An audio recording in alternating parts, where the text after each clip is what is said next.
Hey there, I'm Lee Ullman here with some big news from the National Young Farmers Coalition.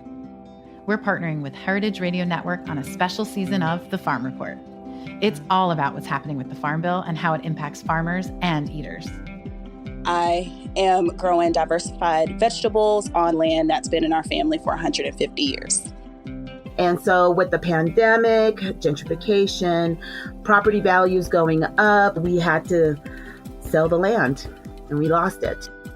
Join us as we uncover the untold stories behind this massive piece of legislation that shapes how we grow our food, what we eat, and so much more. The problems we have had, those are things that come from earlier Farm Bill and USDA policy, right? Like Earl Butts, get big or get out. You know, it's my responsibility to know not only what I'm eating, but then like how that all came to be. And realize like, wow, like this piece of legislation, all this money, like it's technically something that I support as a taxpayer. While Congress debates the next Farm Bill, this is not just an invitation to listen. It's a call to action. Be part of the conversation. Subscribe to the Farm Report on Heritage Radio Network, wherever you listen to podcasts. Today's program is brought to you by 100 Bogart Street, a co-working and event space in Bushwick, Brooklyn. Learn more at 100bogart.com.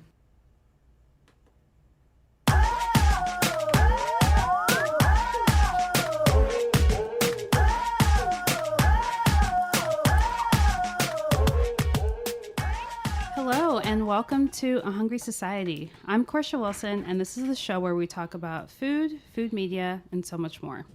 Today's guest is Ashely Eddy, executive chef of Santina, an Amalfi Coast-inspired restaurant by Major Food Group in New York City.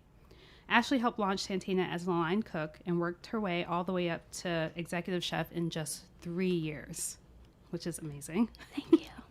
She is born and bred in Brooklyn, New York, and she was inspired by her grandmother's cooking. Ashely, Hi. welcome to A Hungry Society. Thank you. I'm so happy to have you on this very busy Thursday. It's weird. I don't know why we're so busy. There's a lot going on a Thursday for us at Santina. Yeah. It's weird. I said in the intro that you opened Santina as a line cook.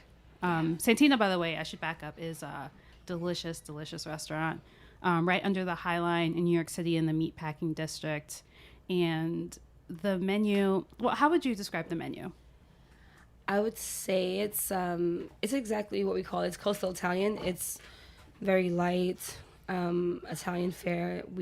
It's not traditional by any means. We have our signature spag crab dish, a spaghetti blue crab, which is traditional in Italy, but the way we do it, it's our own.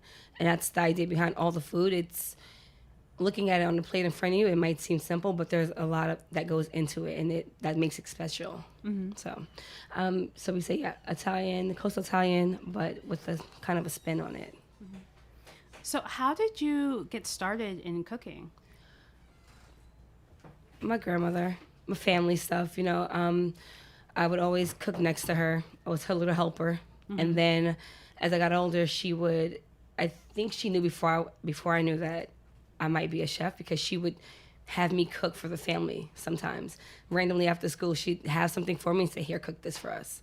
Just like that. Like, it might be steak one night, it might be chicken, or she'd say, make us a soup, something like that. And that was my project. Like, randomly, she'd pick something for me to make. And from there, it just became one of my passions. I didn't think that I would be a chef as a kid. I just liked to cook. I did watch a lot of cooking shows.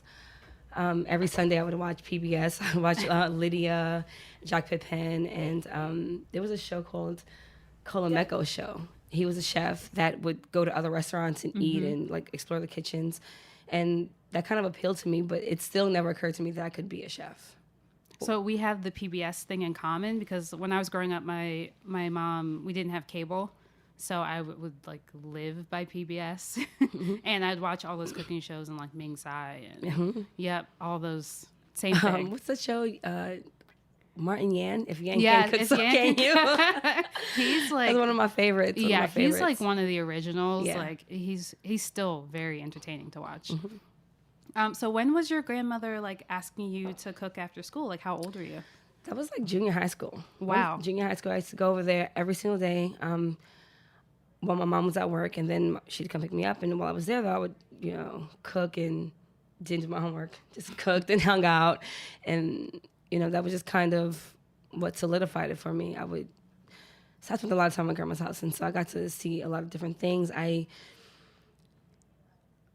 never really took it that seriously until high school, though. When I knew, like when everyone was picking their major and what college they would go to, nothing interested me. And then I happened to walk into my guidance counselor's office, and I saw a brochure for Johnson & Wales. And obviously, that's one of the best schools. So that's when I knew. I was like, oh, okay. I could be a chef. That's what I'll do. Was it like, I didn't know I could go to school for this? Or was it like, okay, I guess I'll do It just that? never occurred to me because growing up, it's the same things, doctor, lawyer, something like that, or like a city job. It's no one ever thinks that way. Like in my family, no one ever really thought outside the box in that way. I'm one of the first in my family, of my cousins, to do something this different. It's just wasn't a thing. And so when I said I wanted to be a chef, and when I started looking into it, I was supported, but there were a lot of questions. Like, what is it going to be like? Are you going to make any money? How far can you go? Like, no one thinks that. Even though you see chefs on TV, I still didn't think about it for myself until I had the brochure in my hand, and then it became a possibility. Mm-hmm. So yeah, I definitely understand that because, like, as a food writer, I still get a lot of those questions. Like, wait, so how do you get paid? Right. Like, what? Right. What exactly do you do? Like when you write these stories, and it's also like a creative field too. Is always seems a bit more risky, right, to people because it's not stable. Yeah, they I don't know. That's just how I am. I never saw myself with a city job. Like there was a period where I had graduated culinary school. Well, I didn't graduate. I'm a dropout, by the way, culinary school dropout. But I was in between jobs and was finding it really hard to find a job. And it was suggested to me that I just get a city job. And if I have to just do something, I don't want to do it. I want to do something that I care about. I'm not somebody that can go to a job that I hate or just be there because I should be there or have to be there. I need to want to be in this place. And I only want to be in the kitchen. So, yeah, I keep coming back to like, you were at Santina when it opened as a line cook, and you moved from that to executive chef in 3 years. Like that's really impressive. Like they must have seen like a lot of like dedication and tenacity and creativity for that to happen. I think that's true. I think it's also just cooking on a line at Santina in the beginning was the hardest job. It was the hardest kitchen I've ever worked in. It still is. Everyone says that. Everyone that has gone through that kitchen as a line cook says the same thing. It's hard. The kitchen is small, but we make it work. We do a lot of covers in a small space. And in the beginning, especially, and like when we were reviewing, it's so much pressure. There's so much pressure because you have people to come in, food writing, important people eating your food, like dining at this restaurant. You want to make sure everything's perfect. And if you don't feel like you can do it, it hurts. So I think getting through that and like pushing through and being a successful line cook is probably what they saw. And then I stuck it out when others didn't. It's too hard and they quit. And I was like, I can figure it out. And I did it. And I just ended up, you know what I mean? It's like that. I'm one of the originals at Santina. Like all of the other chefs are gone. Everyone that was above me then doesn't exist anymore. So,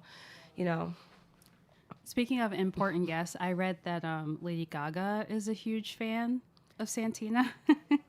Like a massive fan. I didn't know that, but I mean, she needs to come through on the day that I'm there. So Right? that would be amazing. I would love that. I love Lady Gaga. Yeah. She's, just so you know, like it's in print that she loves Santina so much. People who are really good at being line cooks always fascinate me because I was a line cook for a little bit and I was terrible at it, and moved to front of the house soon after and was way better at that.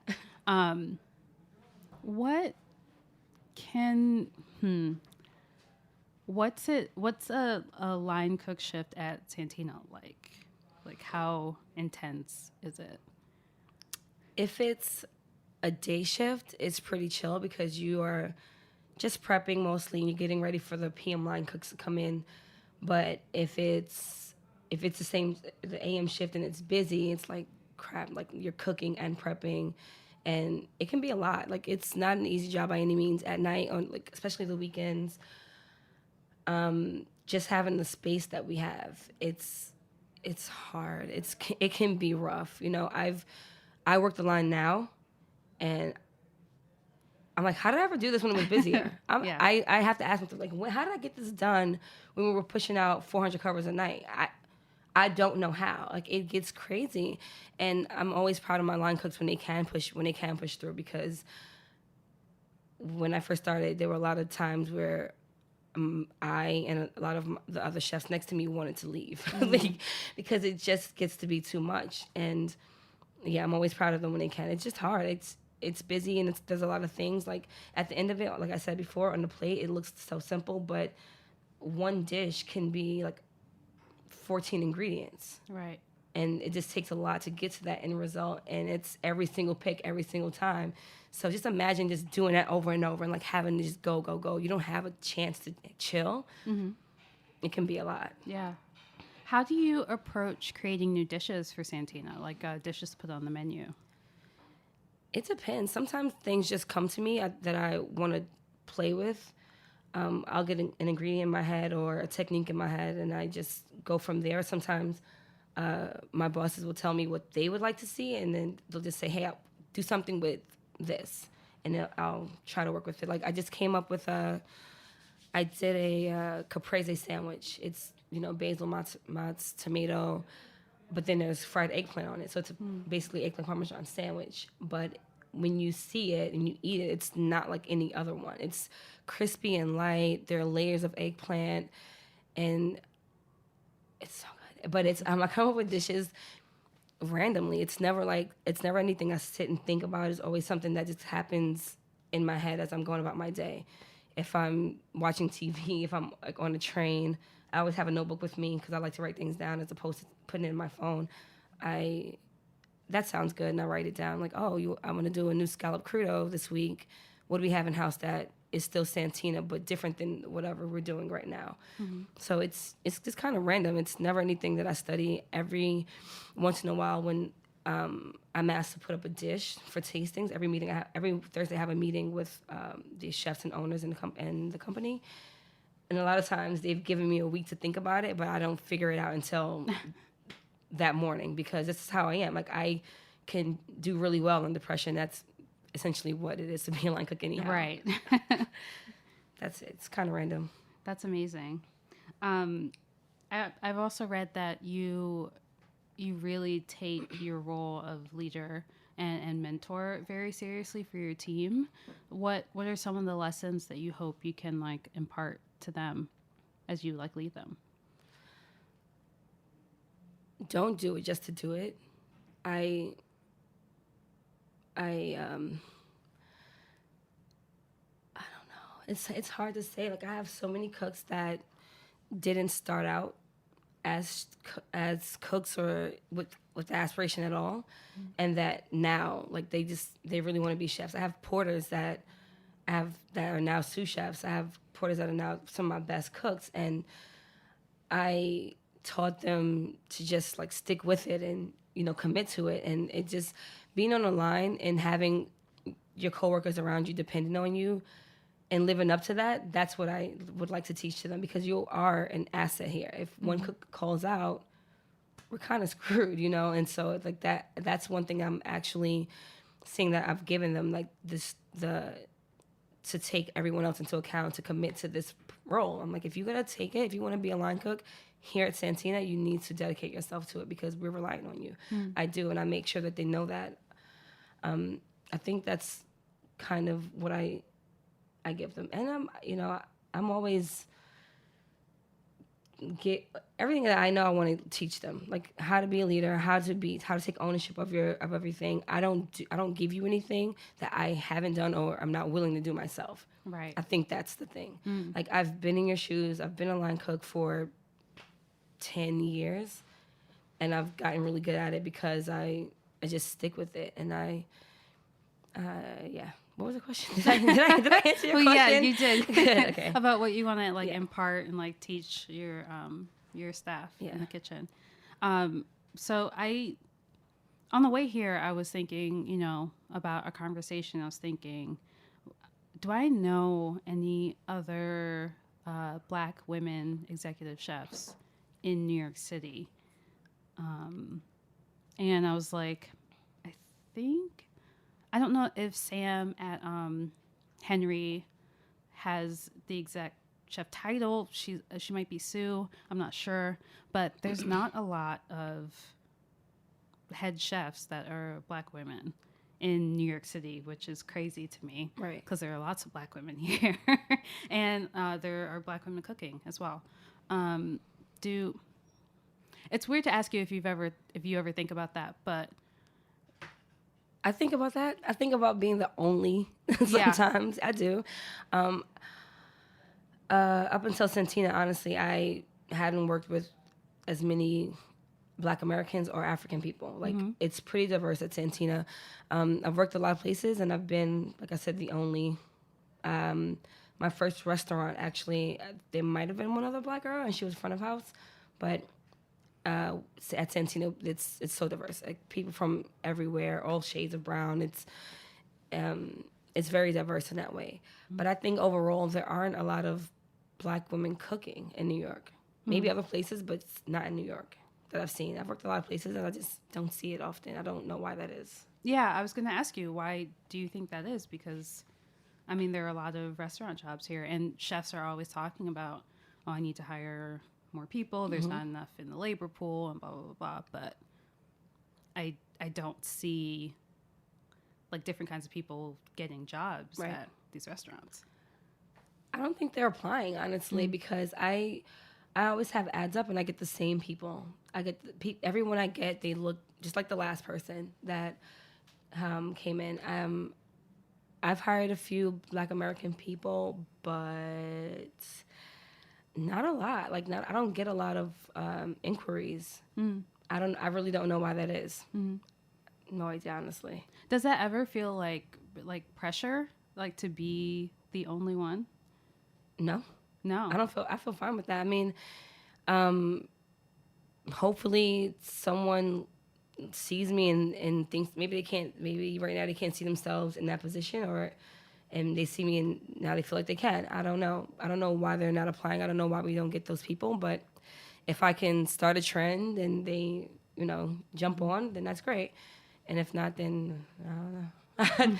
maybe they just don't feel it the way we do. Some people, they love to cook, but they don't want it to be their career. Right. For me, I don't really see myself being in any other industry. So.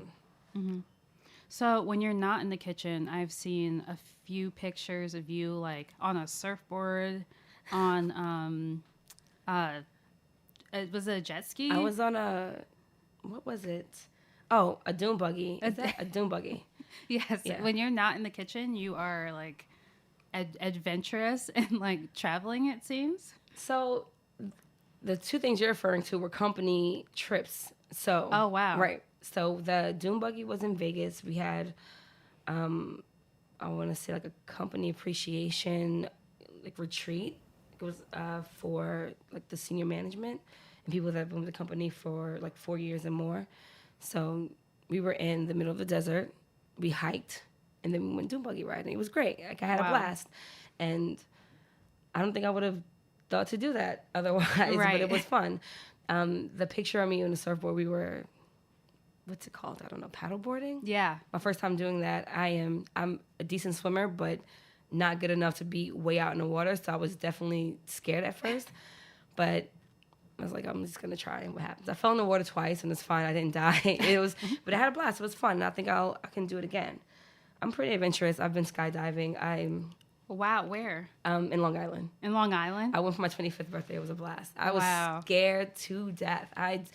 Mind you, I will not get in a roller coaster. To this day, I'm scared of roller coasters, but I went skydiving. But you jumped out of a plane? I don't know. It was fun. Where was really the fun. paddleboarding, by the way? Where were you? That was in the Hamptons. The Hamptons. Yeah. Oh, cool. Yeah, it was nice. That's amazing. Yeah. So we're going to take a quick break, and we'll be right back with more with Chef Ashely Eddy of Santina.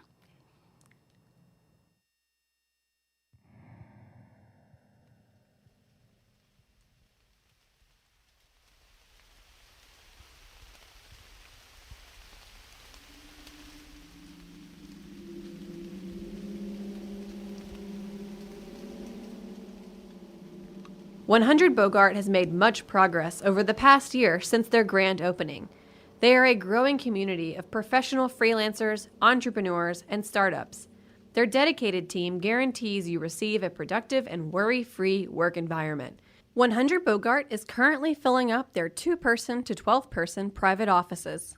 The spacious pop-up gallery, premier rooftop, and brand new full floor with terrace are available for your next event. Podcast rooms, conference rooms, and meeting spaces are also available for booking.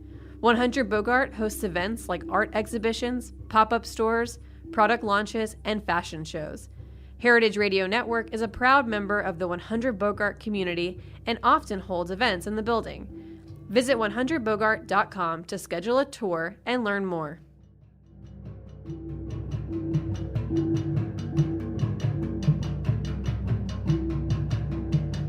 All right, so we are back with Chef Ashely Eddy of Santina. Hi. So now we're gonna get a bit more. Personal. Okay. What part of Brooklyn did you grow up in? Crown Heights. Crown Heights. Mm-hmm. That's not far from here. Nope. Yeah, No. I'm still getting my Brooklyn geography down. I've been here for about 2 years. Welcome. Yeah, thanks. And Brooklyn is massive. I feel like people just say Brooklyn, and it's like, what part? Right. Like, Exactly. it's huge. So did your family have any specific dishes that you guys would eat together? Like, I know you cooked a lot growing up. Let me think. Yeah, I mean, we got together mostly, obviously, around the holidays, and there's obviously always turkey, there's always ham, there's always collard greens, mac and cheese, traditional, like, Southern American food. Yeah, I think where are you from? I grew up in Maryland. Maryland? Yeah. So, it's like the same traditional. My family's from North Carolina, so a lot of pork and everything, which is delicious. Yeah, which is nice. So good. So yeah, collard greens, mac and cheese, homemade stuffing, homemade gravy. My grandma makes the best carrot cake that I still can't figure out because there's no recipe, because she will just take a mug of this and some of that. Oh, and yeah. Those recipes. so annoying because you'll never know how to make it the way she does. But yeah, that's one thing I can remember from my childhood that was one of my favorite things that she would make. I remember taking it to school for our bake sales, and the teachers would never sell it. They would just take it home. What? They would just take it home. They would take it home. I promise you. She would send me with it to school, and they were like, "Oh no, don't worry about it." This is okay. We don't need this. The table's full. We don't need it. Yeah. Did you guys ever go out to eat, or did you have like a takeout spot that you liked? We used to go out to eat rarely. We used to go to Red Lobster, Sizzler, but not often. But when we did, it was special occasions and went to places like that. Yeah. Mm-hmm. Red Lobster. I don't know the last time I've seen a Sizzler. It's been a minute. Like, I haven't seen one either since the last time I was there when I was preteen. Wow. It's been a minute. Yeah. Yeah. We definitely, though, where I grew up in Maryland, had the Red Lobster. Yeah. And it had a line like every Friday and Saturday night. It was like the date spot, the family spot. Definitely too many of us to go often by special occasions. Yeah. It's hard to round up all of my cousins and aunts and uncles to be in one place. Like, how many people are we talking? 13 grandchildren, right? Wow. I think something like that. Pretty big family. Hard to round us all up. Even bigger now, obviously. Now, a bunch of little cousins running around. Yeah. So when you're not at Santina, where do you go out to eat? Or do you? I don't. I've recently gotten better at it. I'm making a conscious effort to get out and eat more, but sometimes you just get wrapped up in like work and hanging out with your friends, because a lot of the people I hang out with are from work, so we just, hang out after work and go to a dive or something like that. But I've been putting more effort into getting out and eating at nice places because it's just nice to treat yourself that way sometimes. But the last place I went to was the Grill, which is in the Company. It was really, really good. It was really good. I'm going to say that your grill experience is different than the normal people's because you work in the Company. Sure, that's true, and they're always really good to family, but I think that everyone that dines there, regardless of in Company or not, you're going to have a good time. Every one of these restaurants in the Company is an experience. Santina, you get like this like fun, upbeat, just like light, bright experience, especially in the daytime. Dirty French is like where you want to be before you go to a club. If you're going out that night, it is. It's like, it's just like dark and sexy. The Grill is fancy and like you want to get dressed up and you want to just like be, pinkies in the air type of. It is. It's like that. It's beautiful. And then at Lobster Club, it's the same. It's fancy. It's fine dining. Everything is like so well done. It feels every restaurant is just different from the last. So, do you have most chefs tend to have like a place where they'll do like some carry out or takeout if they don't feel like cooking. Do you have a spot like that you like go to often or order from often? Yeah. What's this place called? I gotta look it up. My caviar. I love caviar. I either go to Shake Shack, but there's another place that it's so sad. On my caviar, it has a section that says your usuals. It's just like my order's just right there. It's ready to go. What's this place called? It's a barbecue place. It's a barbecue place. Okay. Yeah. I can't remember it right now. But they have a spicy chicken sandwich that I love, potato salad, and they used to do these really good onion rings, but they don't do them anymore. I don't know why. Because they're like, I don't know how they get them to stay crispy from wherever they are to wherever I live. Like that hour difference, and they come to me, they're still like hot and crispy. I don't know where it is now. I can't find it, but yeah. You're gonna have to let me know because I love good barbecue. Yeah, and that Sal was really good. It's in Waynesburg. It's expensive, but it's really good. Yeah, Sal. Nice. So, okay, from the best to the worst, can you talk about one of the like worst dining experiences you've ever had? You don't have to name the restaurant, but you can if you want to. I was at a place having dinner with my sister, and we was, it was a cute little place, nothing fancy. But they dropped a knife in her foot. So we're at the table, and she's bleeding from her foot. And it happened to like hit her right in a vein. So she's literally gushing blood at the table. I'm sorry. Wait, okay. This was a steak knife? This was a steak knife. It fell into her foot. Oh my God. Yeah. They were very apologetic, and luckily we were done with our meal anyway. But I'm looking at him like, if they drop a bill on this table, yeah, they did not, right? He came over with the little book and everything. I opened it. I was like, it says, I'm so sorry this happened to you. Like, they were okay. It was an apology. It wasn't a receipt. It wasn't a receipt. When he dropped it, I was like, you cannot be serious. My sister's sitting there bleeding from her foot, and it wasn't like a little drop of blood. She was leaking blood. Oh my God. Yeah. But wow, yeah. That usually people are like, we waited a long time for the check at this one spot, and like, no, your sister physical damage. She was injured. Wow. I don't really have any of the other like stories of waiting too long or. Oh, there was a place in Brooklyn that I ate at that just was not good. I was upset because it was Black owned. So I was mad at that. I was mad that it wasn't good, the service wasn't good, and no one cared that I didn't enjoy my meal. So that kind of sucks because you can't please everybody as a chef, but there's certain things that you do to make the guests feel better about their experience. And I didn't get that. And I feel like sometimes people think that they don't have to go above and beyond because they're in Brooklyn, and that aggravates me. Right. Because why don't I get the same experience because I'm not in the city? I've heard people say that too. Like, I've had chefs that I've worked with say that it's in Brooklyn, doesn't matter. Or there's nowhere good to eat, and it doesn't matter. I'm like, it matters. Like, I'm paying to be here. Like, this is not a free meal. Like, I should be able to go out and have a good experience. And even if I don't enjoy the food, the service should be good. You know, Right. and not where you're going to eat the food, you're going to enjoy the food. It doesn't always work out that way. But there's certain things you can do front of house wise that can help you make you feel better about the experience. And I don't want to say the name of the place.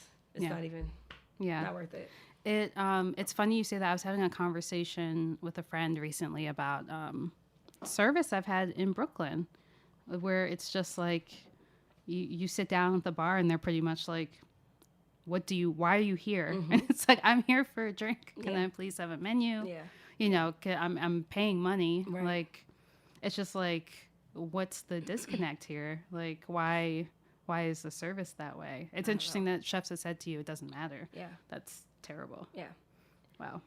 It kind of sucks. Maybe I want to have a restaurant in Brooklyn, and it certainly won't be that. It will be a fine dining. Even if it's not fine dining, you will get that experience. You will feel like it because you would have attentive service, hopefully food that you enjoy, and it won't be what people think is your typical Brooklyn restaurant.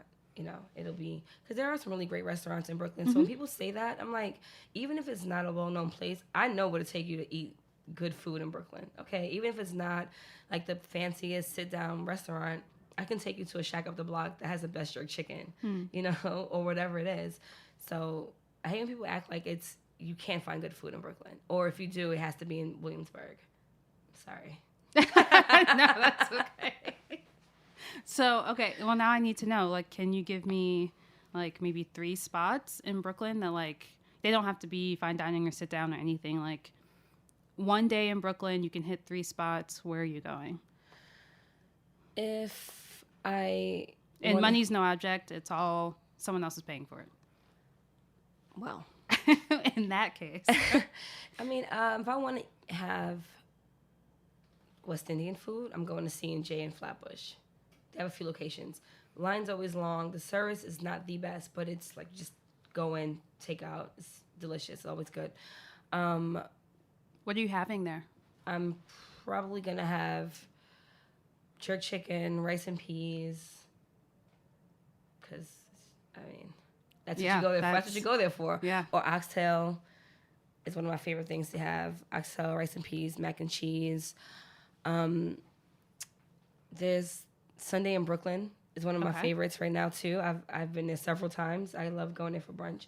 I can't remember the restaurant it was before it was Sunday Brooklyn, but I've been there a few times. I'm drawing a blank. But there's another place I want to go to called Lama N. I don't know if you heard of it. Yeah, Lama N. I've heard of it. I've been meaning to get over there. Same. I haven't been there yet. I need to go. I keep saying I'm going to go. But getting to Williamsburg is just a hassle for me. From where I live, it is. From where I live. I'm one of those Brooklynites that I'm against Williamsburg. You're just anti-Williamsburg. Since birth. I'm anti-Williamsburg. I've only recently started warming up to Williamsburg and coming here more often because they have really good restaurants. So I can't lie. I can't deny that. Right. But, there was a time when you wouldn't dare walk into, like, step foot in Williamsburg. Like, you would be scared. Oh, really? I'm telling you.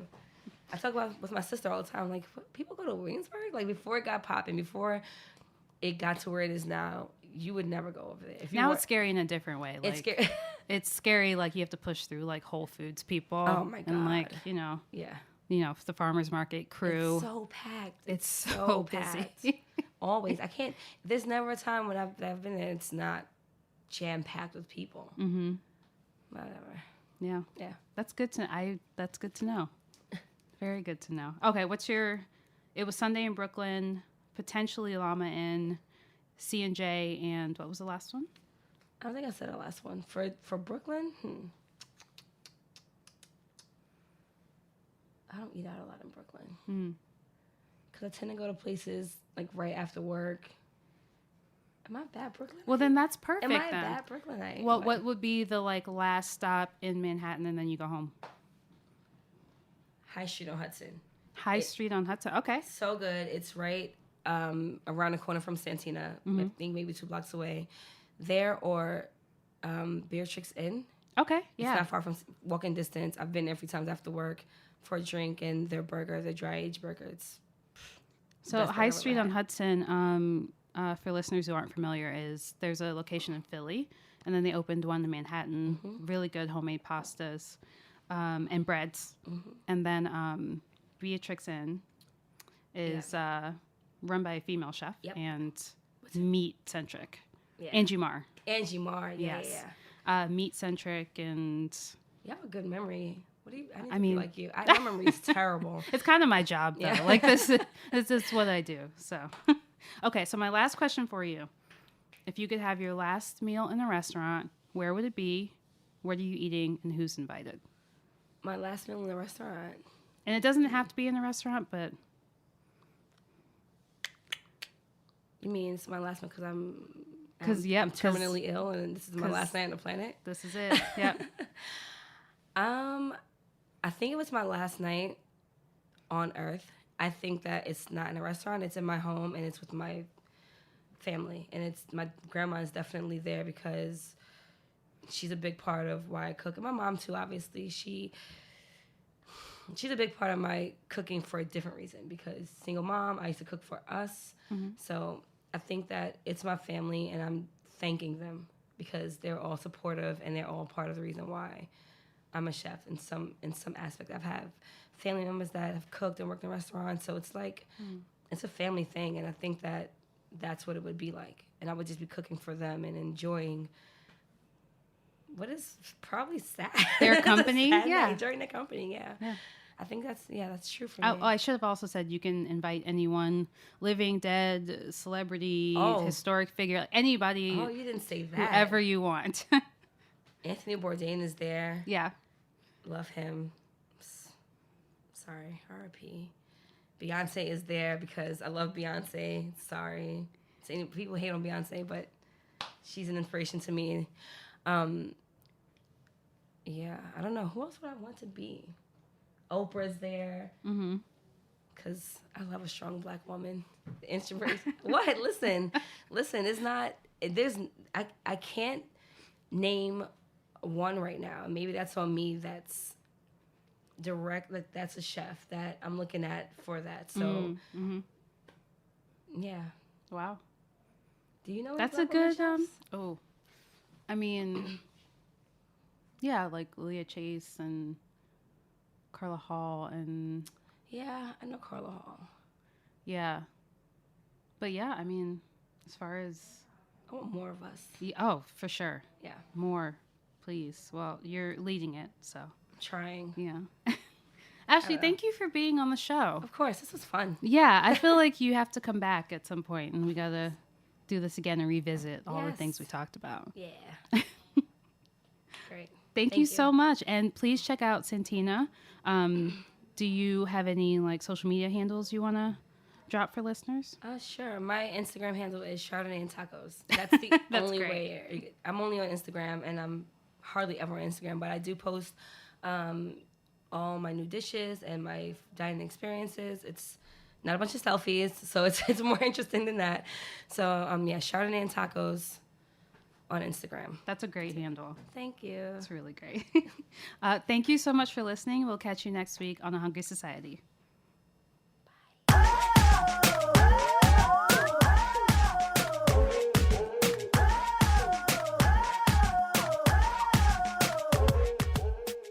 Thanks for listening to Heritage Radio Network, food radio supported by you.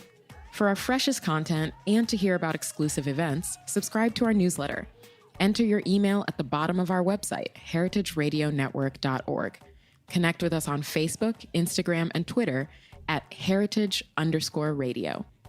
Heritage Radio Network is a nonprofit organization driving conversations to make the world a better, fairer, more delicious place. And we couldn't do it without support from listeners like you. Want to be a part of the food world's most innovative community? Rate the shows you like, tell your friends, and please join our community by becoming a member. Just click on the beating heart at the top right of our homepage. Thanks for listening.